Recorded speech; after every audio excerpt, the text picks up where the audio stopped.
Coming up on today's edition of Locked On Eagles, we take a look at the key matchups for the Eagles on offense and defense that could be crucial in a potential upset over the Tampa Bay Buccaneers in Sunday's wild card matchup in the playoffs. And after watching the national championship last night, Eagles fans have linebackers on their mind for the draft. Could the Eagles draft one with one of those 3 first-round picks? That's coming up on today's Locked On Eagles, your daily Philadelphia Eagles podcast.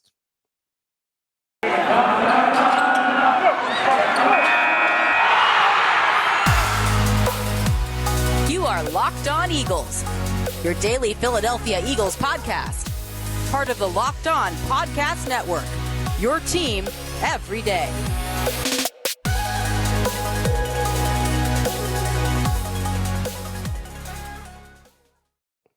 Today's episode of Locked On Eagles is brought to you by OnlineGambling.com, the place to be for all the latest gambling news and tips throughout the NFL playoffs. Visit OnlineGambling.com/NFL to get the edge over the competition through this year's playoffs. I'm Louis DiBiase. Thank you for making Locked On Eagles your first listen each and every day. It's a Tuesday edition of the show, guys. It's episode number 2 this week of 5.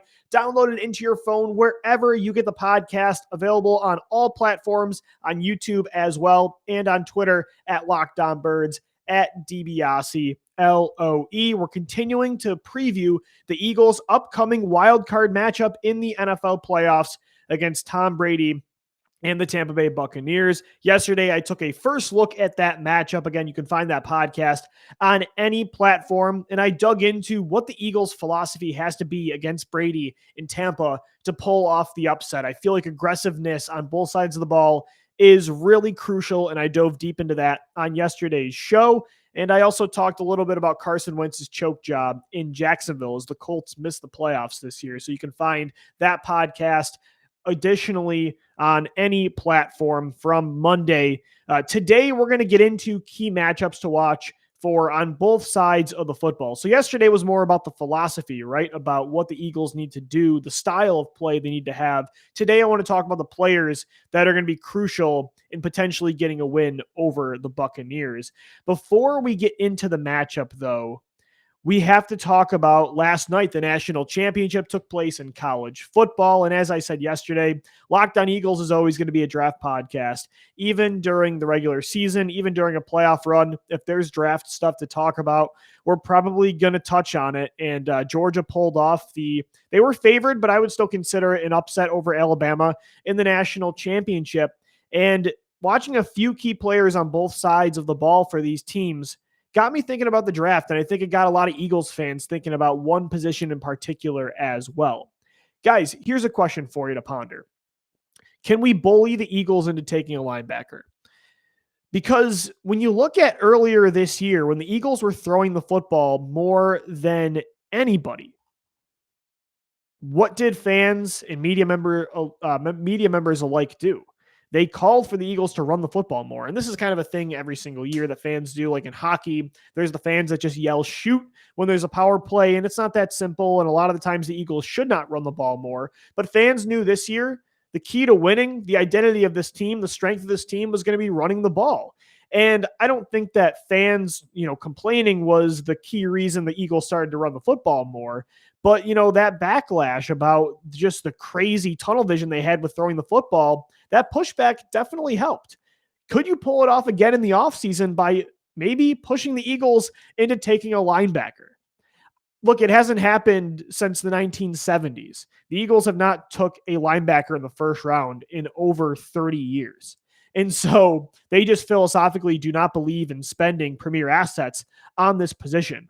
But man, watching the national championship yesterday, it really got Eagles fans fiending for a linebacker with one of those first 3 first-round picks you've got, or even that second-round pick the Eagles have. Because it's not just that they haven't taken a linebacker in the first round in decades, but they also have only taken one linebacker in the second round in the last 20 years, and that was Michael Kendricks in 2012. Outside of that, it was, the big assets they used was third-round picks on Jordan Hicks and Davian Taylor. The trade for D'Amico Ryans back in 2012 was pretty important. They traded LaShawn McCoy for Kiko Alonso, but notice 2 of those moves were made from Chip Kelly. So when Howie Roseman and, that regime has been running the front office, they really haven't put premier assets into this position. Even the best guy they've had in a while, Nigel Bradham, was kind of a prove-it signing, in 2016 coming from the Buffalo Bills. So they just have not put assets into this position. But they have the flexibility this year. They have a lot of picks. And I think they have an added need for a player at this position that can thrive in space on the second and third level. With the way this defense plays, they need an every down linebacker. Johnathan Gannon calls for this position a whole lot more than Jim Schwartz did and, other past regimes on defense. Linebacker is much more needed in this scheme with the amount of space that often they give up on that second level. And having D'Amico Ryans, having Jordan Hicks, Nigel Bradham was very important to this team's success.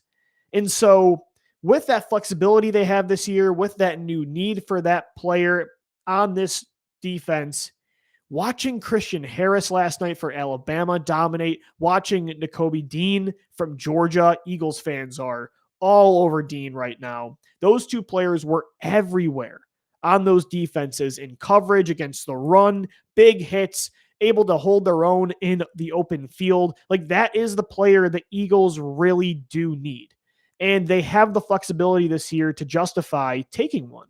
And so, although they can't deny they don't take linebacker, this was also a conversation we had a lot in 2018 and 2019 at running back. And then Howie Roseman finally took a running back high in Miles Sanders in the second round. And what did he say after? He's like, see, we do take running back seriously here in Philadelphia. I could see something happening again where, with one of those first 4 picks, he takes a linebacker like Dean or Devin Lloyd or, Christian Harris. And he says, see, we do take linebackers here because they could really use that player.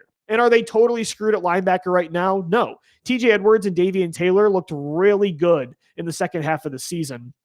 But I feel like this team could really use that.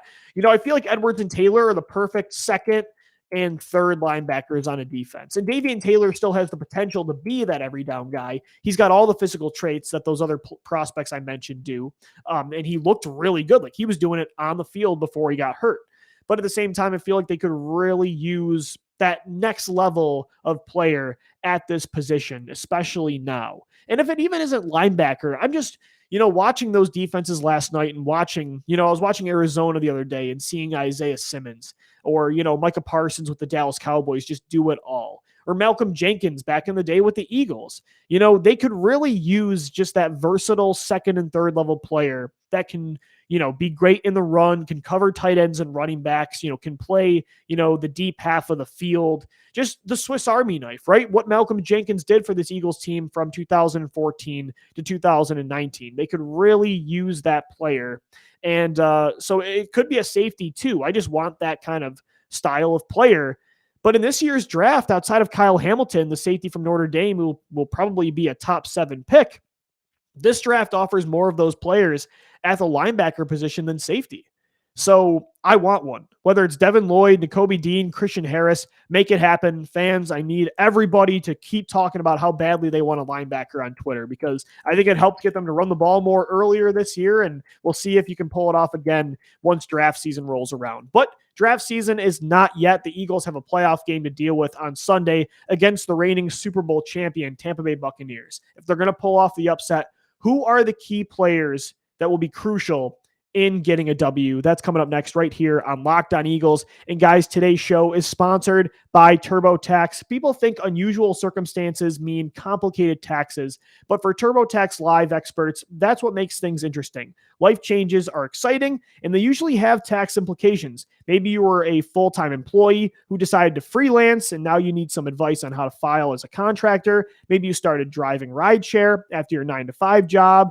Or maybe you work in one state but live in another. I did that for a while, and you need help reporting your income. Luckily, TurboTax Live has experienced experts dedicated to answering all of your tax questions and finding every deduction for you. And you can talk to them from your phone without ever having to leave your house. Whether you get married, had kids, or change careers, TurboTax Live experts are ready to help you with your unique tax situations and get you the best tax outcome. To TurboTax Live experts, an interesting life can mean an even greater refund. Visit TurboTax.com to learn more. You do your thing. They've got your taxes. Intuit TurboTax Live.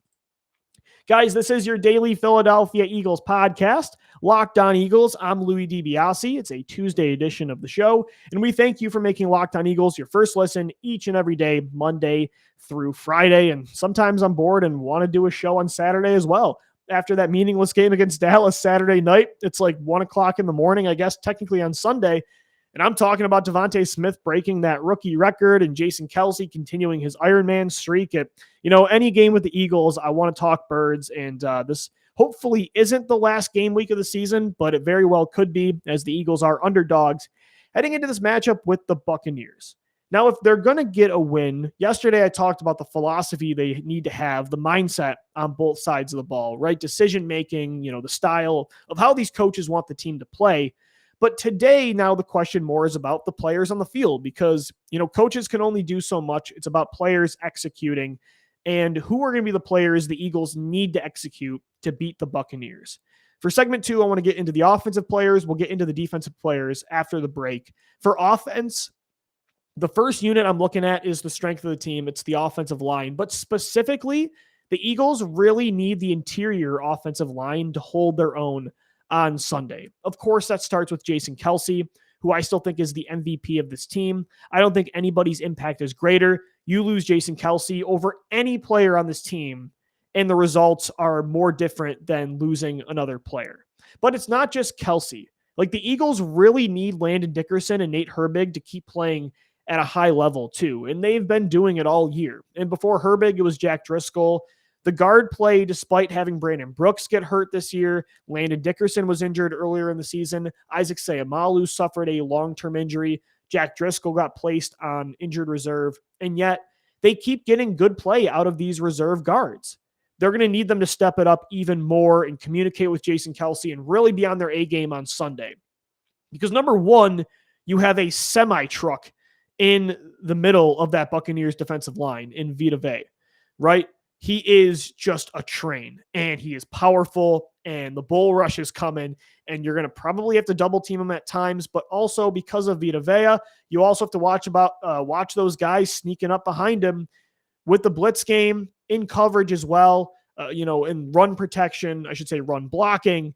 Devin White, Levante David, you're going to have to keep an eye out for Tampa Bay in that middle of their defense, right? The first level and second level, those linebackers, Devin White is so explosive. He can get to Jalen Hurts really quick and close in on him. There's not many linebackers that can keep up with Jalen Hurts in space, but Devin White is one of those guys. And so blitz pickups will be very important in this football game for Dickerson, Herbig, Kelce. The entire offensive line communication is going to be important. But as I said, with the run game especially, because it's really strength on strength in this game. Tampa Bay, Philadelphia, they both do things really well that kind of contradict each other, two units that are going to go up head to head. The run game, Tampa Bay's middle of their defense, that is where they have the star power. And so to me, some of the key players in this game for the Eagles are up the middle. It's Jason Kelce, it's Nate Herbig, it's Landon Dickerson. They've got to stop Vita Vea. They've got to stop Devin White. They've got to make sure that middle of the Tampa defense does not wreck this football game. But it's also not just the offensive line, the interior. Obviously Jalen Hurts is the obvious answer here. If Hurts can't keep up with Brady, you're going to lose this football game. Like, he has to be playing on another level as a passer specifically on Sunday for the Birds to win the game. But also it's, again, it's the interior of this offensive line. And it's also the alphas in the passing game that are not named Jalen Hurts. They need Devontae Smith and Dallas Goedert to step up in this football game. Considering the tough matchup the run game has and the inconsistency of the other passing targets, I love Quez Watkins this year, but you can't rely on him for, 7 to 10 targets in a football game. Jalen Reagor, you can't rely on to do anything. They need their alphas in the passing game to step up. They need Devontae Smith. They need Dallas Goedert because, Jack Stahl, Quez Watkins, And who knows with the health of Miles Sanders, who's your dangerous passing target in the backfield. Kenneth Gainwell, I don't know, rotation-wise, how often he's going to be on the field with Boston Scott and Jordan Howard, likely good to go as well. So the Eagles just don't really have a reliable third passing target. It's Quez Watkins, but that's not an ideal scenario to have on your offense. So you need Smith and Goddard to carry the bulk of the work through the passing game. And again, with the tough run matchup they have, the Eagles are probably going to have to throw a little bit more than normal, especially too if the defense cannot contain Tom Brady. And Devontae Smith actually has a pretty favorable matchup with this banged up Buccaneers secondary. And Smith is playing some really good football lately.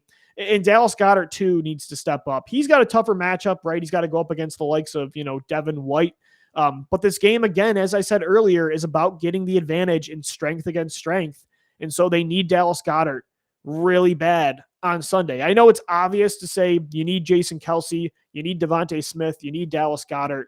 But in the playoffs, your stars have to carry you, especially when you're going up against the Super Bowl champions.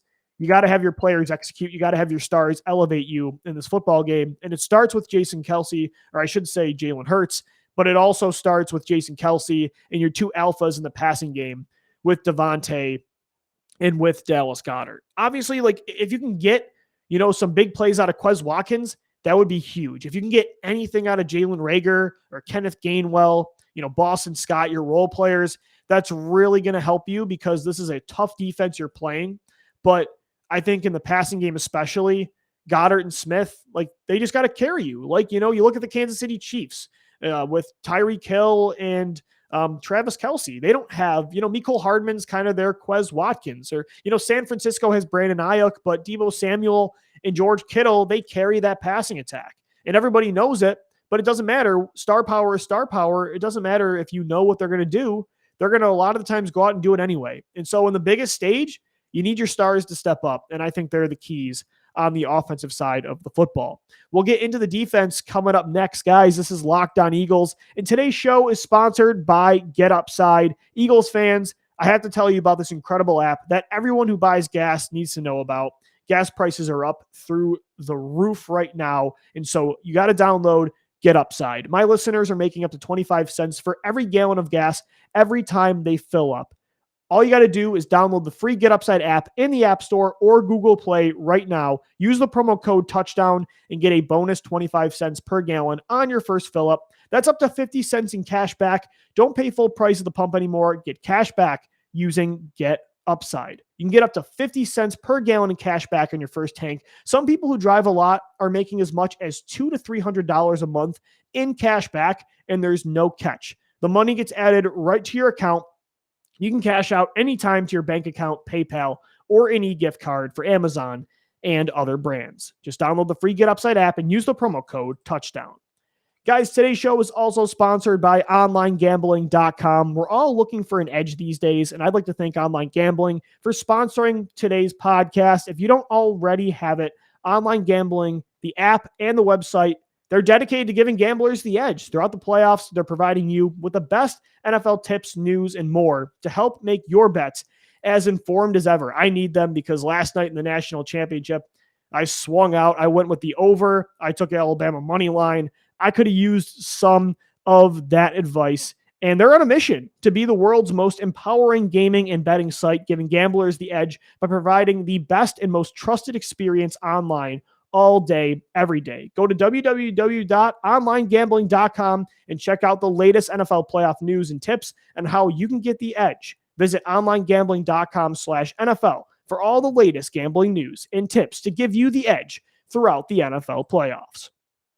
I'm Louis DiBiase. This is your daily Philadelphia Eagles podcast, Locked On Eagles. We thank you for making Locked On Eagles your first listen each and every day. On today's show, I'm getting into some of the players for the Eagles that will be key in a potential upset win on Sunday in the wild card round against the Tampa Bay Buccaneers. On offense, I think it really starts up front with Jason Kelce, with Landon Dickerson, with Nate Herbig, with Vita Vea on that Tampa Bay defense in the middle, with Devin White blitzing up the middle and just roaming around that field. The linebackers are strong. The defensive line is strong.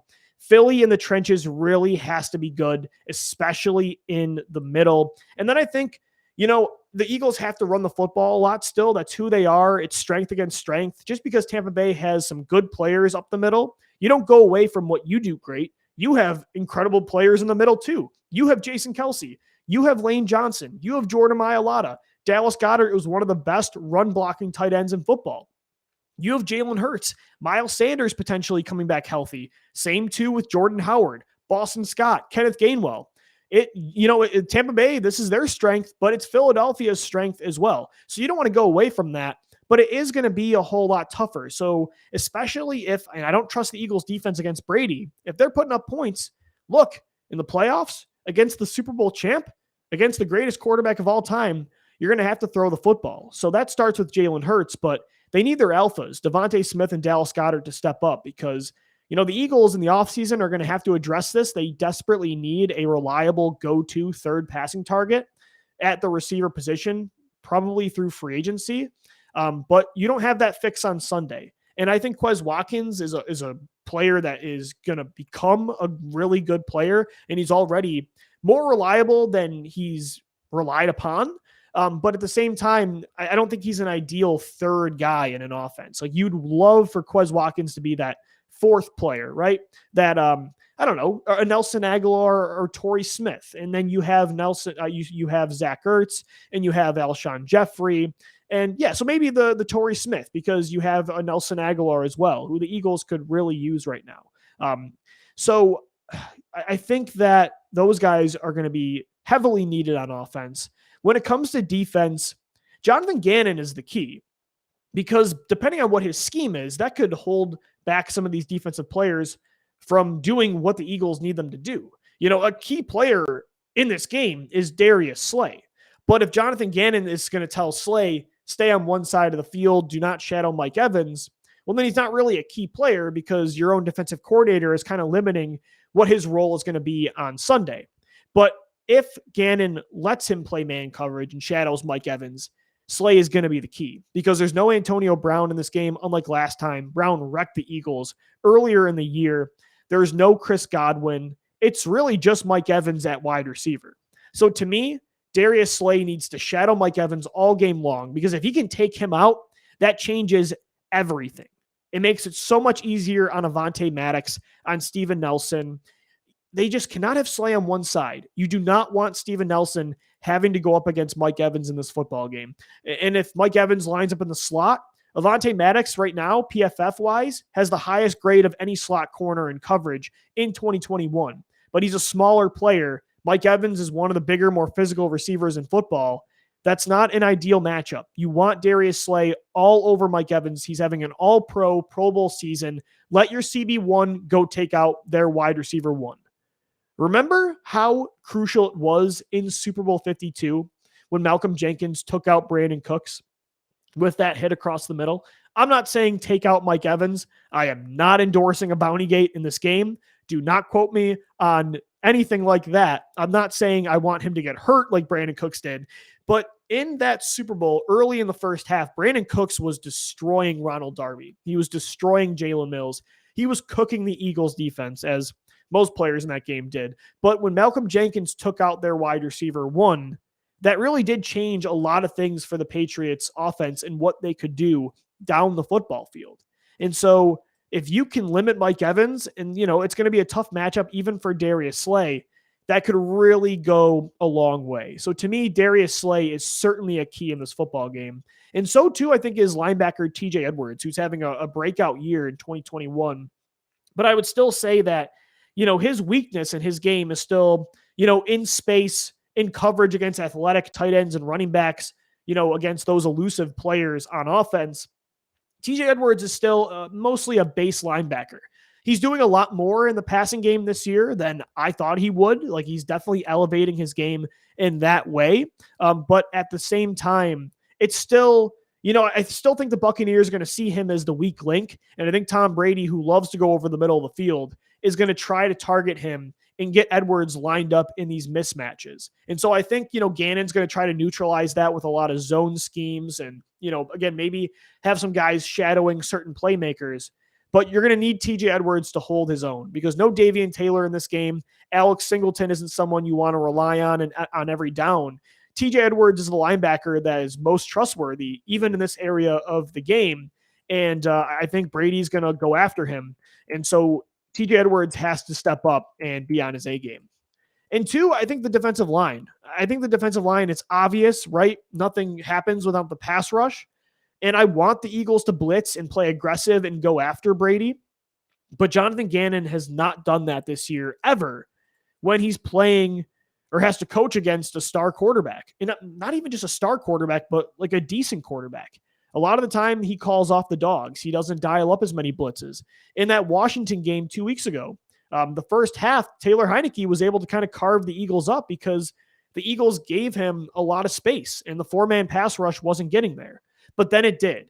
Josh Sweat took over. Fletcher Cox was getting there. Javon Hargrave, Derek Barnett. They were all getting in on the action. And so, I want the Eagles to blitz on Sunday.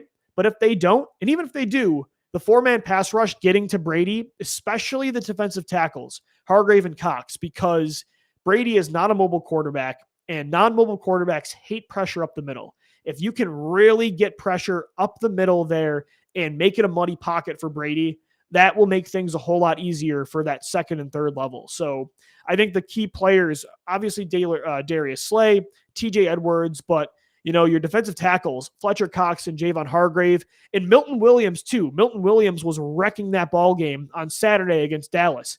If you can get him in the rotation as your third defensive tackle, getting some pressure up the middle, that's really going to be important for sure. So I think all of those guys are going to be crucial if the Eagles want to get a win on Sunday. That's going to do it for today's edition of Locked On Eagles. Thanks, guys, for tuning in. We appreciate you as always. We'll be back tomorrow. We've got our crossover Thursday with Locked On Buccaneers.